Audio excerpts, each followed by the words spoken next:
Sunny, and today let's start with the lecture with one of the topics of geography, that is about different disasters, especially natural disasters.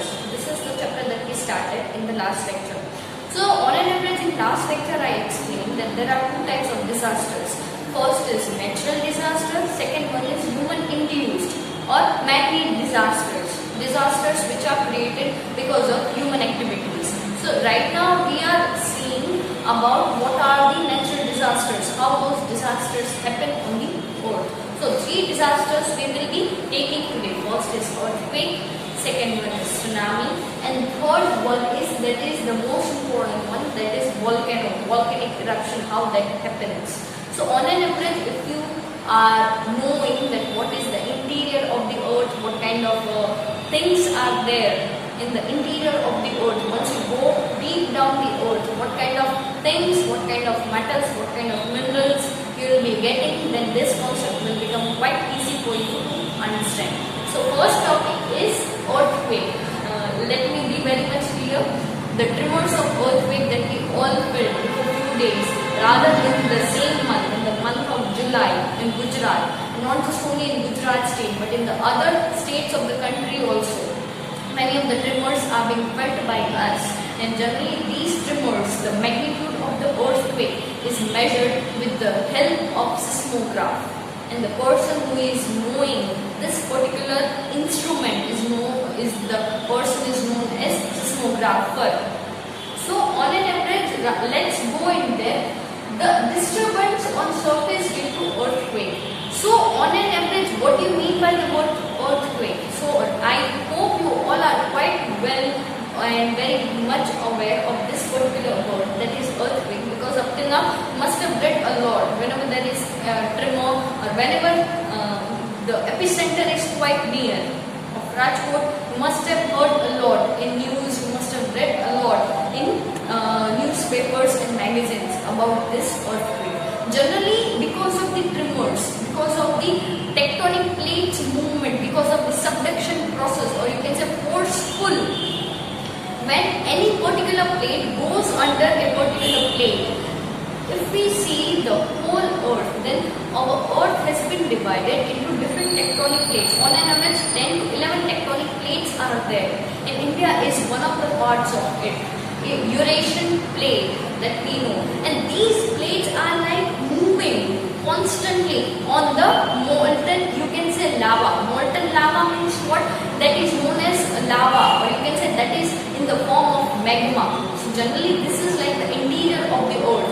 First portion is crust, then comes upper mantle portion, then comes middle mantle portion, then comes lower mantle portion, then comes the core of the earth, where this particular region, if you consider lithosphere is comprising this crust plus upper, you can say mantle portion, middle and lower mantle portion plus core. This region is totally still in the form of molten lava.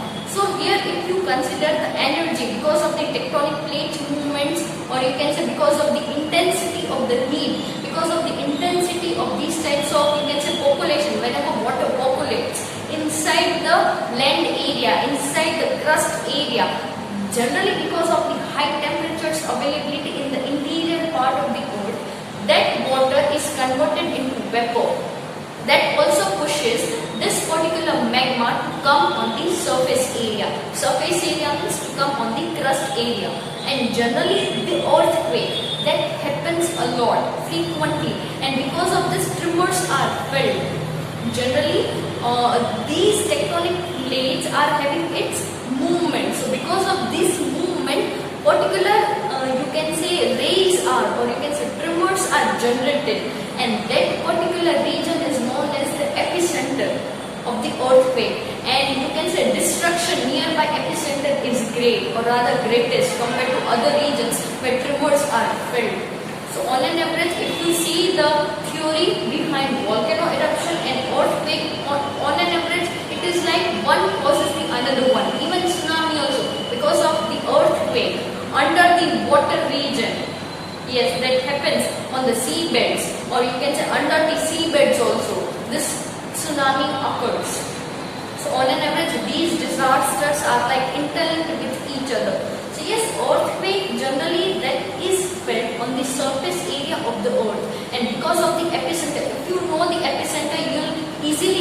idea that which region of the earthquake prone area must have felt great disaster, must have felt great destruction of human life and other properties. So generally the regions nearby epicenter feel great intensity of these tremors, and it can be passed to long areas also where these tremors are felt. So that is what the earthquake is on an average. So generally different reasons are also there, because of the intensity of heat, because of the tectonic movements, generally because of the rotation also this may happen, generally because of the subduction process also, the way I say, when two plates collide with each other at that time also, or when one plate passes through another plate, at that time also this earthquake may be created, tremors may be generated, epicenter may be created. Generally epicenter is where hypocenter, from where that tremor originated, the exit above point of that hypocenter is known as epicenter, and generally these tremors are moving constantly from one direction to another direction. So it is like it makes a round, or it makes a circle nearby the region. So over that tremors feeling is more, and another regions are also having its you can say tremors, but its intensity is less. Second one is volcano eruption. So what do you mean by the word volcano? Generally whenever volcano word comes in front of you, or whenever you hear this particular word volcano, lava is there, or you can say mountain full of lava, chocolate lava ice cream, the way you see, or chocolate lava, when you see that chocolate, when lava is coming out, it is poured out, that means what? Something inside is there that is inducing that particular material to be kicked off, to come on the surface, to come on the very extreme or edge of that mountainous region, and to be spread out on the other regions of that area where that particular mountain is located. So generally the main or basic force, or basic you can say reason, driving force behind this volcano eruption is earthquakes. Second one is high pressures availability in the you can say interior part of the earth. Generally lava is there, and whatever material comes out, it is not just only lava but also ash or different materials, stones, minerals also. So all these things are getting ejaculated because of high pressures availability, different gases which are present in the interior part of the earth. So once you will be started learning science, all these concepts you will be taught in detail, that how these particular processes take place in the interior part of the earth. The way I say, when water gets percolated in the inside or by the crust, and when it goes down because of the high availability of the temperature, because of the high temperature, this water is converted into vapor, and generally this vapor also pushes these materials to be ejaculated on the surface area. So generally one more thing is there, if the lava is more, or if these materials are more to be ejaculated, but the vent, or you can say surface area is quite narrow, then this would be too much dangerous to the nearby regions who are living over that region. But if the lava is less, and if the vent is quite broad in nature, then slowly it will be ejaculated. There won't be more force to be ejaculated on the earth, and it will be spread out on the regions nearby that volcano or nearby that mountain from which it is getting erupted. So on an average, on the basis of the volcano eruption or the availability of this particular phenomenon, we are having three types of volcanoes. That is active volcano, which is currently active, where frequently volcanoes are getting erupted from the earth, from the interior of the earth. Second one is dormant. Dormant means may not be active right now, but it may become active in future. Dormant means abhi shayad wo soya hua hai. So it may become active, if not now, but in future, and it may create destructive, or you can say destruction in the future in the nearby areas. And third one is extinct, which was active in the past, which was maybe dormant in the past, but right now it is totally extinct. Means शायद विलुप्त ही हो गया है. There are very less chance available to us, that chances available to was that it may become dormant or active in future or in present also. So yes, one active volcano is present in India that is situated in Andaman and Nicobar Islands. So this is what about volcanic eruption. Now we are having tsunami.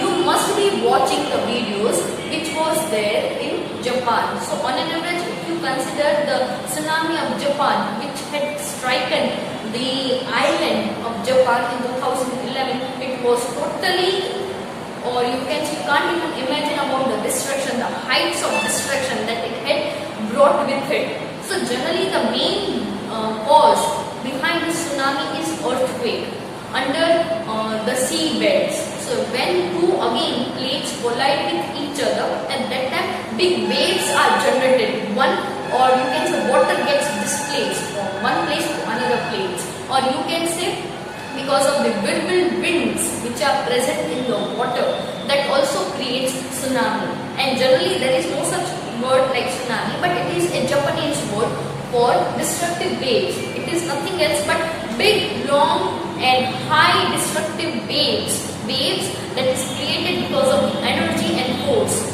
that has been created due to earthquake or other factors which are behind the tsunami. So when these waves strike the coastal region, it brings a lot of destruction. Many of the things are getting wasted, things become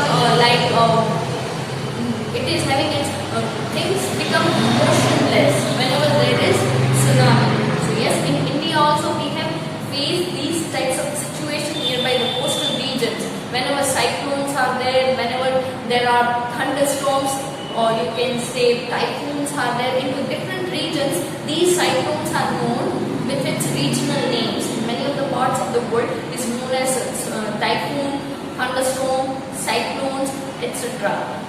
So yes, on an average, whatever disaster you take, whatever natural disaster you take, it is always destructive, it is always full of destruction for humans. So at these time periods, whenever you will be there in 9th standard, one chapter will be there, that if these disasters are there, then what kind of precautionary measures you can take to be, or you can say to make yourself a safe person, or how can you make yourself a proper and full of safety. So yes, this is what about earthquake, volcano eruption and tsunami. Then too, if you will be having any doubt to understand these topics, but again refer this video back